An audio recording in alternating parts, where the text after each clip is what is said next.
We're flat fired up, you guys. We have a reason to be. This company has taken the heavy lifting and all of the roadblocks. They've removed them, and they've allowed people to join this company that is going to be, I think you're going to achieve remarkable results. So, guys, we're going to cut some of the pleasantries short. We are very, very glad you're here. Thank you for announcing your names and where you're calling from. We have a very, very special guest on the call, and I'm just going to get right to this individual. I had the privilege, my friend Mia set up a call with the CFO, of Divvee Social, Derrick Schutz, and I've told you guys a story about how impressed I was. Only one time ever in my life that a conversation in a business setting was ever equaled, and that was with some high-level people in a company called Berkshire Hathaway.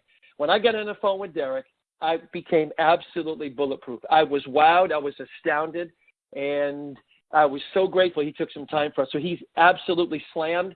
He said he would get on here and spend a couple of minutes with us. So, Derrick, are you there? I am here, yes. Beautiful. A little anticipation there. I'm glad you made it up. Derrick, I know the office is cranking. We saw the video that Darren put out with you guys. Just busy, got your heads down. Thank you for being here. So, Derrick, if you don't mind, and if there's somebody on the speaker side, please mute your phone. Press *6, it'll mute you. Or just mute your phone. Thank you. Derrick, I know you're slammed, and you got a lot going on. But that afternoon when you called me and I was able to talk with you, you and Mia combined, after that call, you messed up my head really, really, really bad in a good sense. Well, good. So, Derrick, thanks for being here. I'm just going to ask you if you'll address the group tonight in this kind of the same way you did with me. And then if you don't mind, we have a couple of people going to ask you just a few quick questions and get you out of here because I know you got a lot going on. But, Derrick, I ask you, what are you doing there? Why are you there? You put your reputation, your business acumen, you brought everything you've accomplished over many years on the line at this company. So if you would share with everybody, what are you doing there? Where do you see this going? And then I ask you, where does the money come from? So if you can address those for us, Derrick, that would be great. I'll shut up and I'll let everybody listen to your eloquence, brother. Go ahead. Beautiful. Well, thank you. Putting way too much confidence in me. My background is accounting. I've been a CFO for 23 years. And along that, I learned how to do back-end coding and get things out of systems that a front-end user cannot do. So I'm not a programmer, but I can code. Credit cards to me are the hardest thing for a business to do and take. The credit card industry is very broken. It's very fragmented. And you have many, many players, and the banks are sort of last to know, but they're the ones controlling it, and they're the ones that give you your money. So long story short, 13 years ago, I wrote my own code, and I reconcile and create transparency on credit card transactions. I decided, as I've been consulting over the past few years, so I consulted for many years for Oracle independently, Oracle Financial Systems. In the past 14 years, I've been consulting for resellers of Microsoft products, particularly Dynamics Great Plains accounting systems. And I got asked by multiple companies to take my code and my product and a credit card reconciliation and create a product. So I have a product that reconciles credit cards called SimplySync, and that was my introduction to Divvee Social. So they asked me several months back to come in and pitch and show them what my credit card product could do for them and the savings it could do, the transparency it creates, and the manner in which they can effectively run credit cards, etc. As I went in, and they were in the transition of buying out their old partners and going from their old model to the new Divvee model, I became very intrigued by what this model was. So I've consulted hundreds and hundreds of companies, and I never endorse anybody's product at all. I go in and I pitch my product. I help them save money. I help them create efficiencies out of a business and give them reports so that they can make proper business decisions, but I don't buy or endorse products. So this is the first time that I've gone off and actually asked to be part of somebody's product and try to learn and understand what they did, because I was intrigued by the growth, the amount of people, the investors, et cetera, that were coming into this organization. So that was my introduction and how I came in. And through that, they began to ask me to do more than just doing the credit cards, but if I would come in and actually put in an accounting system, which ultimately led to me being their CFO. So Can't remember the other questions. I know one of them was how do they make money or where does the money come from? Yeah, Derrick, you were. Well, go ahead. Go ahead. Yeah, go ahead, buddy. So the overall concept of this is marketing and influencing, marketing in a positive manner in which advertisers feel like they are getting the biggest bang for their dollar in hitting real people and creating a tie to demographics different than traditional radio and TV spots. And so they've struggled for years as they began to go from pay-per-click on the internet to pay-per-install through mobile phones, which are becoming more and more and more popular. So people are gravitating to phones, and stats are showing that people are spending their time on mobile phones more than they are on the internet and more than they are on TV, etc.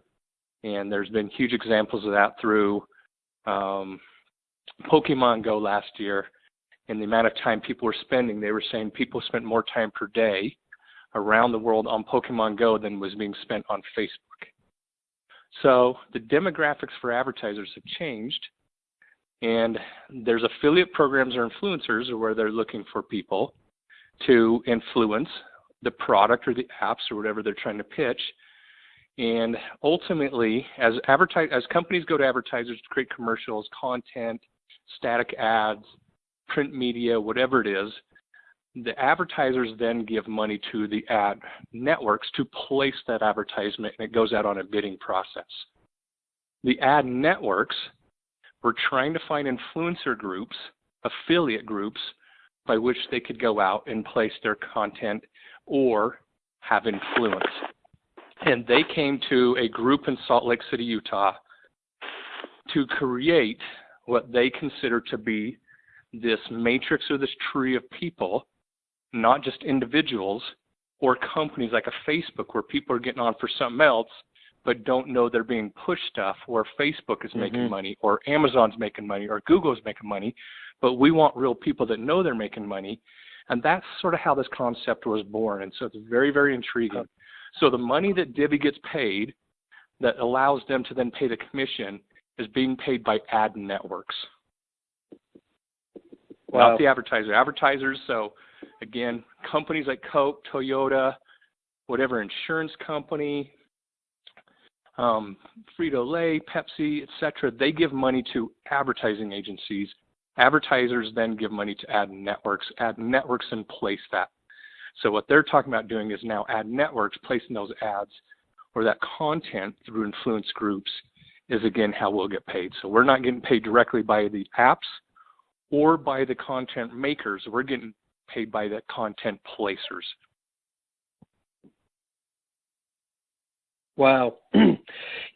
Derrick, that's phenomenal. I was sharing with you that I never would have connected the dots as to how that works, and especially to be able to have a position in that arena, right? How in the world do you walk through the door of something so big that a guy like me who doesn't even understand a lot of what you just said, right? No, I'm getting it there. I'm getting it slowly, but we have the opportunity to step through that door until the end of this month for $25 to be a part of an absolute phenomenon. And that's when I ask you, well, what confidence can I have to go tell my mom and dad? Because they're my heroes in life. If I can share it with them, I can share it with anybody. And you just described it. Derrick, real quick, talk about the longevity. Are there other companies here? What is the significant role that they play with, let's say, Divvee Social? Because obviously people want to know, are we going to be around a while? So a lot of this is confidential, proprietary, so there's a lot I can't share. What I can share is there's some very heavy investors in this and groups that are already been giving offers to purchase the company. The company's not for sale. Divvy's not going anywhere. But we have very large groups coming in because of this concept and the growth, and not only the growth, but the back-end structure that's being created in what's considered an MLM, but it's really not an MLM. MLMs have struggled in how they go out and do back-end support and provide their content and do everything from replication of sites, etc. Has always been a struggle. So even the software we've written is very proprietary, creating a stability that is different than most And we already have companies now seeking us out just for the back-end structure that we're creating. So with that, there's some very large players. What I can say is through the ad networks, the first product will be apps and downloading apps, but there's negotiation of all sorts of products to go out and influence. So I'm not going to go make any promises or throw anything out, but other products or other things that would need influence are doing reviews on products, opening up an email, going out and downloading and watching, for example, a trailer of a movie, etc. And so these groups are looking for new ways to push it out. One of the reasons why they love apps, and it will be our first product, is unlike television, so through TV, they know a little bit about you, but not a whole lot. And ad networks are placing commercials through advertisers and have to pay more based on the popularity of a show. But that show's just going out through the airwaves. They don't know a whole lot about you. A phone is unique because, like a computer, it has a unique address, and it tells the advertisers or people tracking that phone something about the demographic, where the content was downloaded, etc. So they have different geographic and demographic information. Well, advertisers want the biggest bang for their dollar, and they're looking for geography. They're looking for demographics on income, male versus female, etc., and they can start to get some of that through phones that they cannot get through a commercial or a radio spot. They can a little bit radio if you're going out and you're just saying, hey, in this market, in this city, I want to go blast it. TV, it's hard to do that because TV goes through the airwaves and just shows across the nation or the world or whoever's on satellite. So, but there are people, Pepsi is a company who is moving a lot of their marketing dollars off of traditional TV into solely internet, YouTube, and doing email campaigns, email launches, and trying to do stuff with download of apps. Well, very few people go look at emails, and so emails get a very low response. So that'd be an example of something they're looking like a group for us to go out to help in an email campaign popularity, or at least an open rate that changes and influences the marketing that they're trying to spend. So it's pretty intriguing what's out there. So we haven't even begun to see the beginning of what advertisers and these ad networks are putting in front of Divvee and negotiating based on the success of how these apps will work. Wow. Yeah, Derrick, that's amazing stuff. I know that what little we know, actually we know a whole lot more, but now it's so great to be a part of it, especially be here in the beginning. Derrick, if you don't mind, we have a couple people on the phone, great leaders, guys that have had great success in the past. Going to ask you a couple of questions if that's okay, and then we'll let you run. I know you're busy. First guy we're going to go to, if it's okay, is Dr. Randy Palmer out in Fresno. Randy, say hello to Derrick and ask him your question real quick, buddy. Hi, Derrick. Good evening. How are you? Very good. How are you? Thanks. I'm good. Thank you. Thanks for being on the call for all of us. We really appreciate it. We're eagerly anticipating the call, so thank you so much for being on. Question I have is, are we still rock solid on the launch date of January 10th, and then will that be preceded by a beta testing period still? So we were hoping to have a beta testing period before the 10th. It still looks pretty rock solid that January 10th will be the date of launch, but it will also be part of the period of the beta test instead of beta testing happening before. So one of the things, and I think they've been fairly public in sharing this, so I can share a little bit now, we were partnered with what was considered to be premier back-end replicating software in the MLM industry. So we were going out with our technology, but the enrollment being handled by a third party. The growth that Divvee has already experienced was crashing their servers and their product on a daily basis. And so imagine that. Where we thought we could go into another product, which is the download, and go into beta testing, what we had to do is shuffle and recreate. That's why there was a dark period where we took it down.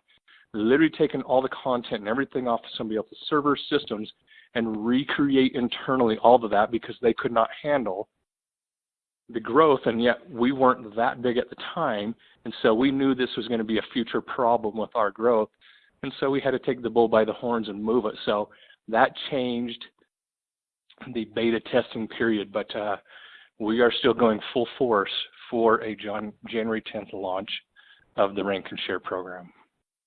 Fantastic. Beautiful. Thank you. Thank you. Yeah, thank you, Derrick. Hey, real quick, Greg Baker in Tampa, Florida. Meet Derrick Schutz, CFO of Divvee. Got a question for you. Fire away, Greg. Okay, thank you. Derrick, thank you very much for being on this call. Like Dr. Randy said, we really appreciate the time. Your last answer kind of leads right into my question.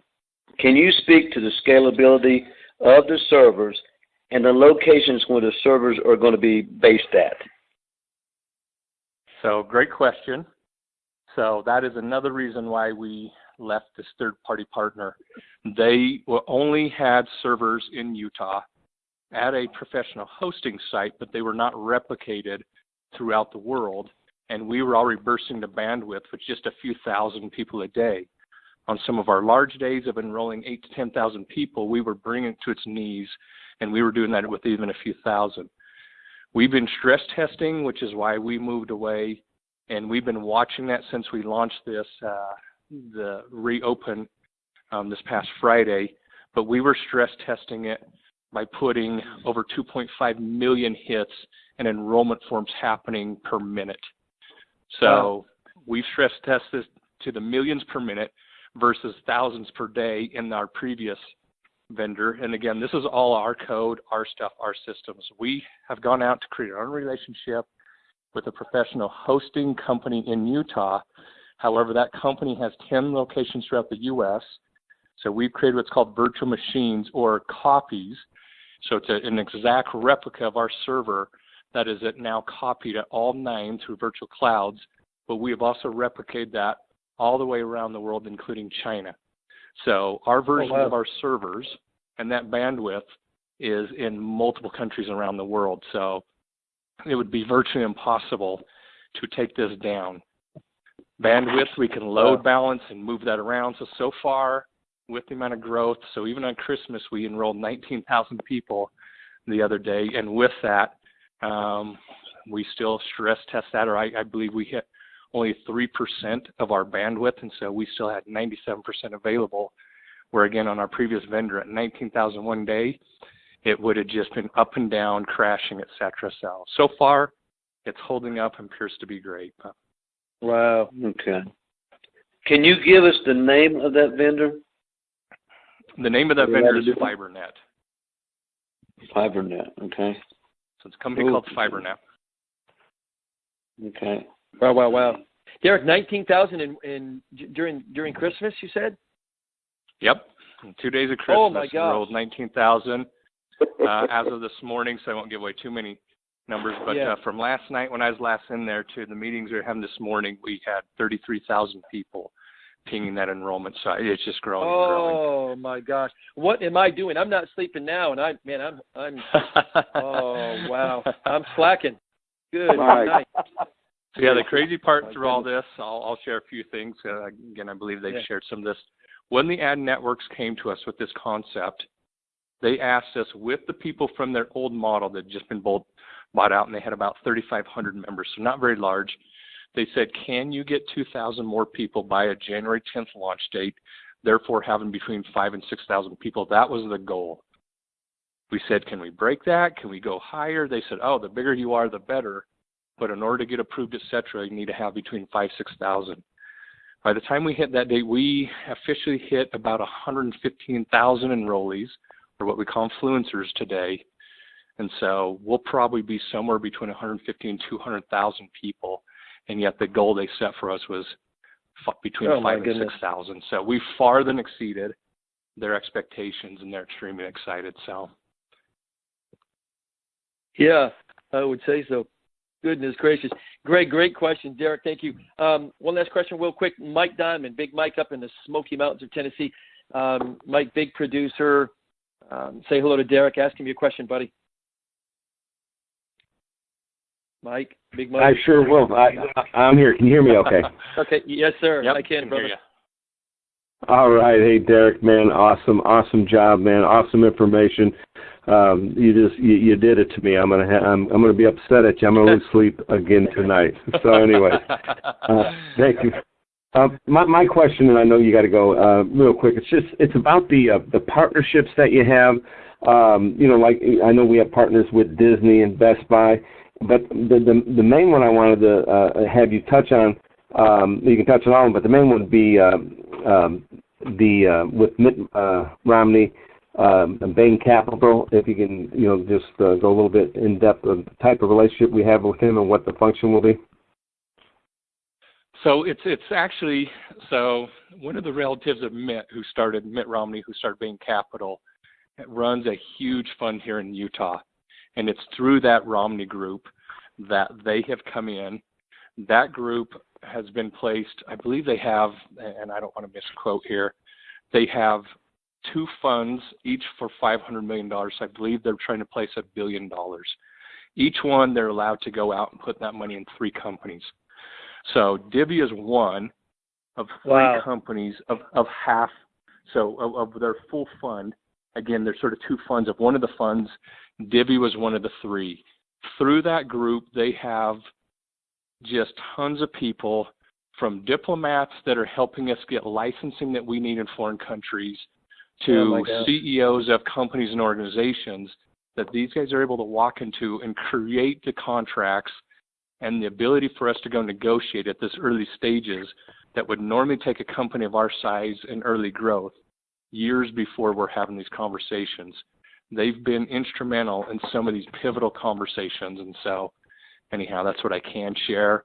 How they split that, the equity have in there, that's all confidential information, but they do have equity in the company. I will share that. Oh, my goodness. Wow. Mike, great question. Derrick, when can we access the back office? Do you know? Do you have any idea, brother? We're hoping, but I don't know.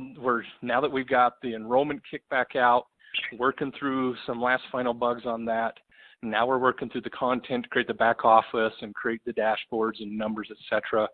And we're trying to target this weekend. So I'm hoping by Friday. Oh, good. Keep your fingers crossed, but hopefully sooner than later. Awesome. So. Yeah, when that happens, will the marketing tools be back there as well? And we'll let you go here, buddy. I know you got a lot going on. That I don't know. I don't have a lot to do with the videos, etc. there. What I can say is we have people in filming every day. These guys are going off and doing shoots and working on content, but I'm not part of that, so I don't know where they're at and how close they are to launching that. But I am part of the content, the dashboards, etc. I'm working on the matrix and the trees and making sure they're pristine, they're clean, that everybody's where they should be, and then launching that so that we can give everybody their stats. So. Oh, beautiful. Friday is the target. Wow. Yeah, awesome. Derrick, one last question. I promise I'll shut up. A lot of people are asking about the international platform. Like, let's say somebody from Australia wants to join, which you have some people that have.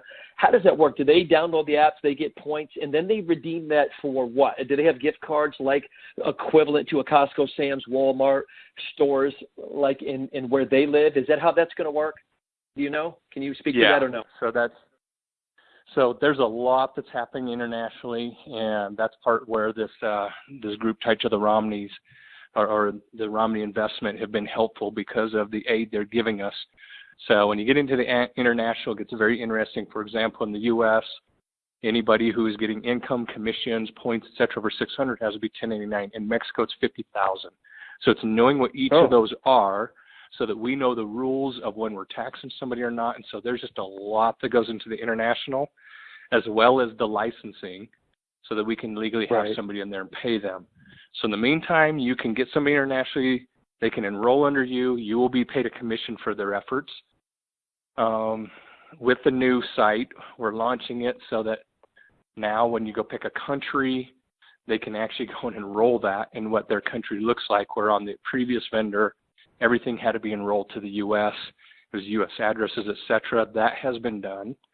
So they can actually enroll internationally. We can track that now.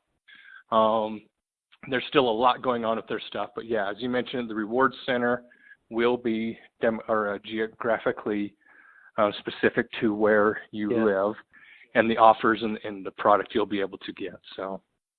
Oh, fantastic. Now, people that enroll for free, they can be of any age, is what we understand. And if you want to be an influencer, the age is 18. Is that correct?